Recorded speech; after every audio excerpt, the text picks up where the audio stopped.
think injury-wise, from what I know so far, we came out okay. That's a positive. I thought T-Bass getting T-Bass 2 kicks, one going each direction. He made them both. That's a positive. Maybe the red zone defense early in the game kept us in a little bit, but outside of that, a ton to work on. And our standard was not out there today. That's not how we play. So there's a lot that we need to do to get ourselves ready to go here. Yeah, it was preseason game, Sean, in the first one, but you could not really have been happy with much of what happened, correct? No, you're correct. Yeah. But we've got to learn from it. I think,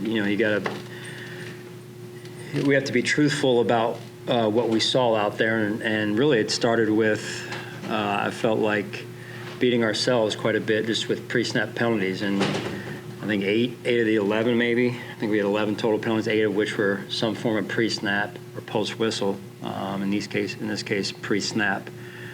So, let's just start there, right? Self-inflicted wounds are hard to overcome, and then you've got to play an opponent on the other side.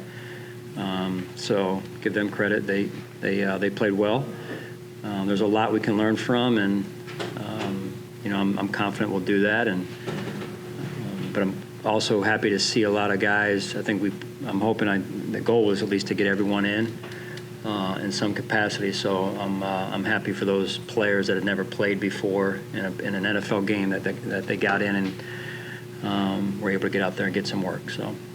Speaking of that group, what did you see from Keon? Just his comfortability, only caught one ball out there for 2 drives, but just your impressions of seeing him out there in an NFL atmosphere. Yeah, I thought he looked, comfortable. I thought he looked like it wasn't too big for him, and that's part of being a young player and adjusting. And that didn't surprise me though, because he's been, I would say, taking things in stride that way, right? So.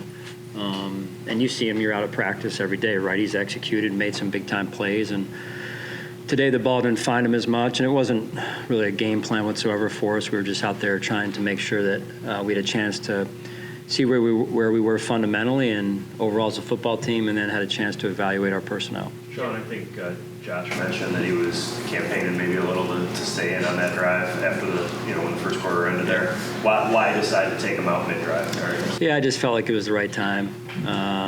He came out. I thought it had a good warm-up, good look in his eye, and I saw what I needed to see. So no need to put him out there in harm's way any longer than that. Hey, Sean, I know one thing that stood out, like you said, now a lot of things went well, but your lack of ability to run the ball. There was really no push up front. If you could just talk a little bit about that issue. Well, you said it. There's not much more to say other than we didn't control the line of scrimmage from the jump. And, all the way down to one of the last series that we had on offense, trying to get a first down of, 3rd and 1, 4th and 1, whatever it was there, and can't get a yard. So, but that's also, that's where the challenge comes in, and we got to embrace that challenge. We got a lot of work to do, and we'll look at the film obviously, and it'll hit us right in the face in terms of what we didn't do well, and that was a big one right there. When you don't control the line of scrimmage, it makes it hard to win. How do you not overreact in a good way or in a bad way after a preseason game? I do a lot of self-talk.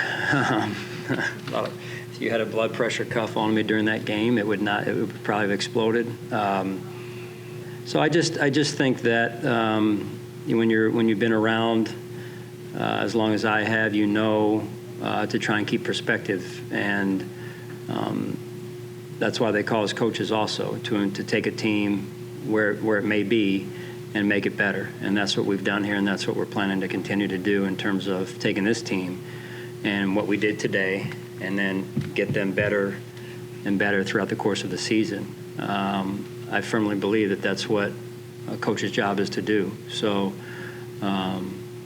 that's what we'll do, and we'll look at this film, like I said, and we've got good guys in this locker room, and it means something to them. And I think some of the younger guys who haven't been in our locker room, and some new guys who haven't been in our locker room but are veterans, that they start to understand that the standard is the standard. It's the standard even in a preseason game, preseason week 1, and that's probably one of the more irritating things of this is I don't care who it is, where we're playing, what time of day we play, or in this case, preseason game number 1, there is a standard and an expectation when you put the colors on the Buffalo Bills to come out and play a lot better than we did and coach a lot better than we did.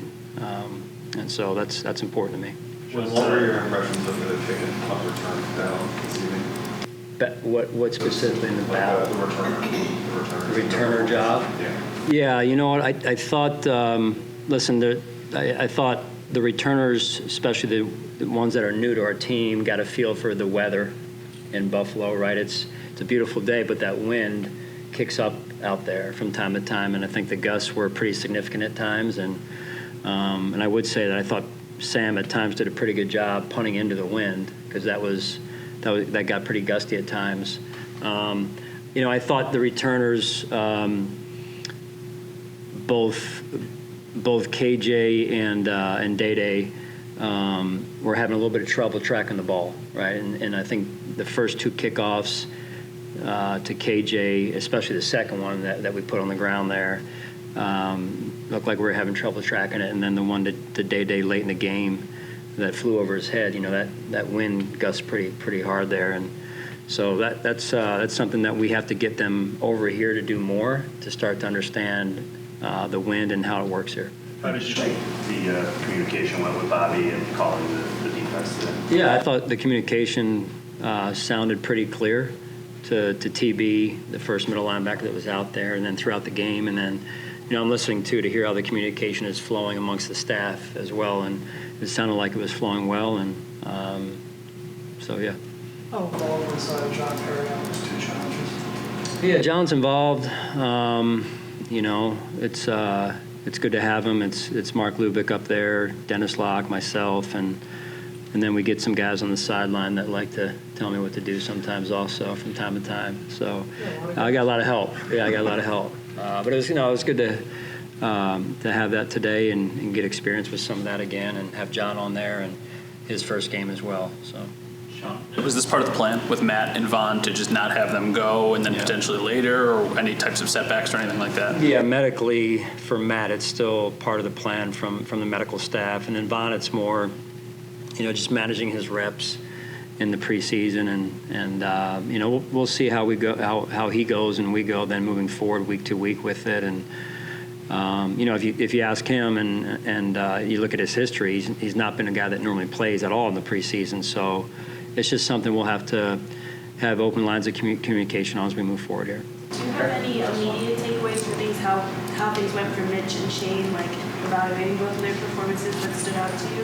Well, I thought there were good moments, Anna, for both quarterbacks, all 3 quarterbacks really. I thought Josh was really solid, and then Mitch moved the team, I thought, and then same with Shane. And then there's some plays obviously they're going to want back, and some decisions perhaps, but we'll learn from it.